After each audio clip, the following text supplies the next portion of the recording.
Unspoken issues.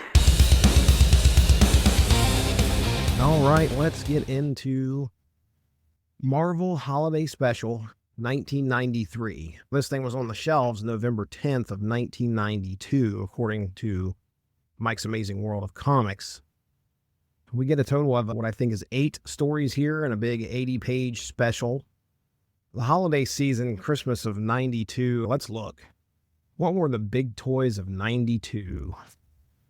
Big Christmas toys. Well, here's the 1992 Toys R Us holiday catalog. There are some troll dolls. Look at that. Teddy Ruxpin. Of course, Barbie's on the list. There's a Game Boy, which I never had a Game Boy. Didn't own one. Dark World. I do not know what that is. Looks like a game of some sort. Cards and like tabletop stuff. Strange. Yeah, Batman, the animated series. Oh, there's a Ninja Turtles Channel 6 news van. And G.I. Joes look like they may have gotten... They were trying to do some stuff with G.I. Joes back then. There's a 12-inch Cobra Commander. There's the Sega Genesis. I think I was playing... At this point, I'd talked my mom into allowing me to get a Sega Genesis. Then I was playing Joe Montana Sports Talk Football. I remember that being one of the Christmas presents that I wanted. Still had a Nintendo, but I don't know if I was playing that as much. You know, Sonic the Hedgehog for the Sega Genesis was where I really landed at that point. Wanted to get a Super Nintendo, and I didn't get my Super Nintendo until I'm 16, I think. I went in halvesies with it. Bought a Super Nintendo out of our local bulletin board, which was kind of like a Craigslist, but in newspaper form.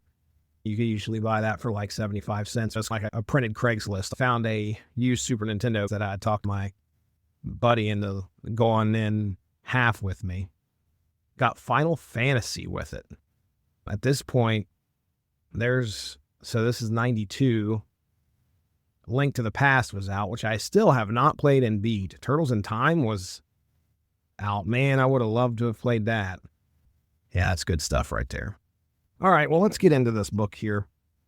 So our first story is called Zounds, O Silence. It's a completely silent, no dialogue, no captions whatsoever story that features Wolverine. Now, this was scripted, written, whatever you want to say, by Larry Hama. Art by Michael Golden, which I had learned was probably one of the premier artists back then. A lot of people attribute him to being much of the inspiration of some of the guys that went off to Image. And this 8-page story, again, completely silent, and it's just action-packed. Now, as we go through it, my initial reaction to this thing is just completely chaotic. Wolverine is in the middle of a fight. I can't figure out who the villains are. Every once in a while, you get a flash of something that looks kind of familiar, but I remember all the villains were green. I'm just like, well, that kind of looks like Sauron, but all these other guys look like military dudes. I just couldn't figure out what's going on. All I could tell is that Wolverine is tearing these things up. It's panel by panel of just frenetic action. While I'm trying to make sense of things, the action was still easy enough to follow. It's essentially Wolverine versus a bunch of nameless bad guys. The silence adds this intensity and a bit of confusion, but it's in a fun way, you know? You're trying to figure out what's going on, and the next panel is just something even crazier. What is he going to do to get out of it? And then, you know, as you're looking at Michael Golden work on this thing, there is just, you know, it's frantic energy. A lot of motion, a lot of chaos. Wolverine's slashing everywhere. Limbs, robots are flying. Golden's exaggerated style was a perfect match for Wolverine here. You know, I like silent issues. Dialogue sometimes can feel a bit oppressive in the wrong hands, and silent issues leave so much of that up to the reader. I'm a big fan of that.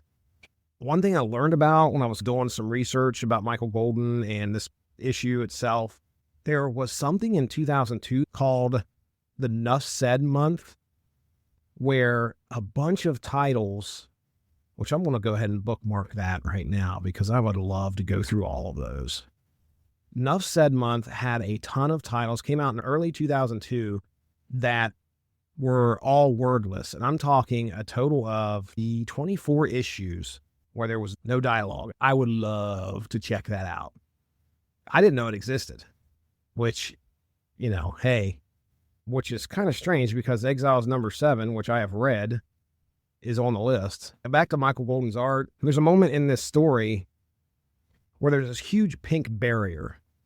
You can tell Wolverine sees it and is trying to figure out what's going on. He ends up getting up against it and it sears his knee to where you can see the adamantium bone underneath his skin. It just basically burnt all the skin off down to the bone, which felt, wow, you're looking at this and going, okay, we're not playing here.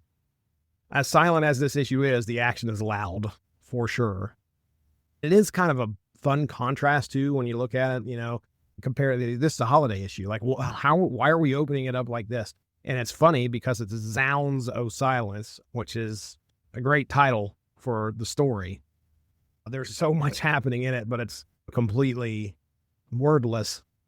As you're going through this story, you're like, how is this holiday related? What is going on here?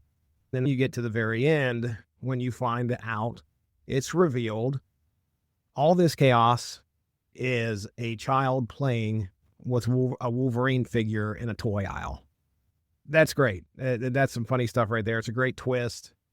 Kids do this all the time. I can remember being a kid looking at toys on the shelf and going, man, what could I do with that guy? He could be fighting this dude. He could be fighting this guy. For the longest time, probably in the late 80s, early 90s, my G.I. Joes, as far as imagination went, when I would get a G.I. Joe, I had a wrestling federation for my G.I. Joes. Yeah, there was some action that we would do, but most of the time I would have some type of a federation going on. And therefore, towards the end of me playing with G.I. Joes, I was taking the screw out of the back and swapping parts of the Joes to make completely different G.I. Joes.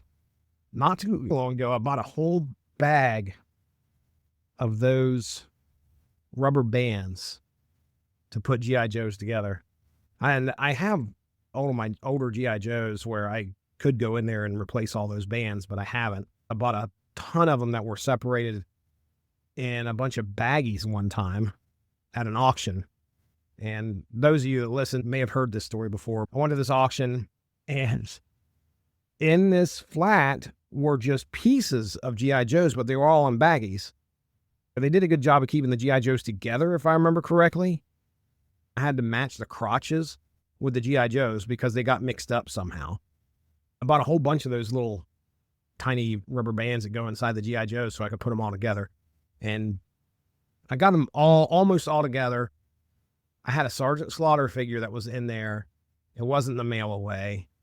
It was a different one, but his screw had rusted and I stripped it trying to take it out. So I could never put him back together. I couldn't put him together. I'm sure there's some way to get that screw out, but I didn't mess with it. So anyway, back to the story. As a child, I remember going down the aisle and looking at all these toys. If you could grab a hold of one, even as a little kid, you're having a good time. And your mom's like, no, put that away, which is pretty much what happens at the end of the story. It's time for the kid to go. And the mom makes him put the toy back. So I'm curious, I'm sure other people have done the same thing. And I think the twist, improves the story because you're at the beginning of this. How is this holiday related? Now you know.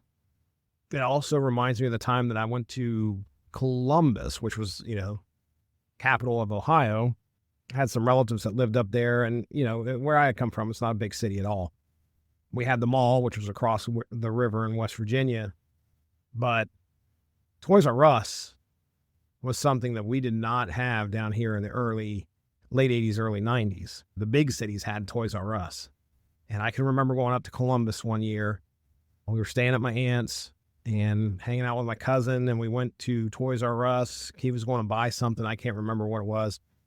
And I just remember going in there and being completely overwhelmed with the amount of toys. And look, that was the place to go. And this story, as violent as it is, it's actually about imagination and how kids imagine things. And you're seeing this from the point of Wolverine And at one point outside this pink barrier or whatever, you can see the kid. His eyes are looking in and his face is all distorted, but you can't tell if it's a kid or not. You can tell somebody's watching Wolverine and Wolverine sees this, which is another neat twist on the story. He takes this one figure and throws it into one of the craziest scenarios. It's a perfect mix of action, but no sound. It's great. As far as a place in this holiday special, it's not the strongest story ever. There's not really much of a message behind it. It's a lot of fun and definitely memorable. I think it's probably a great opener for this holiday special. You jump in there, you got 8 pages of just nothing but Wolverine action, which was, by the way, one of the hottest characters from 1992. Here we are in 2025, and he is, still on the minds, the forefront of everybody's mind. So, but it definitely feels like, this is a way to get you warmed up. This is a way to get you ready for the rest of the holiday special that's about to come. And if I was to kind of like tell this, if somebody asked me like, well, what would you give me one sentence to describe this story? It would be Wolverine fights for his life, but not everything is as it seems.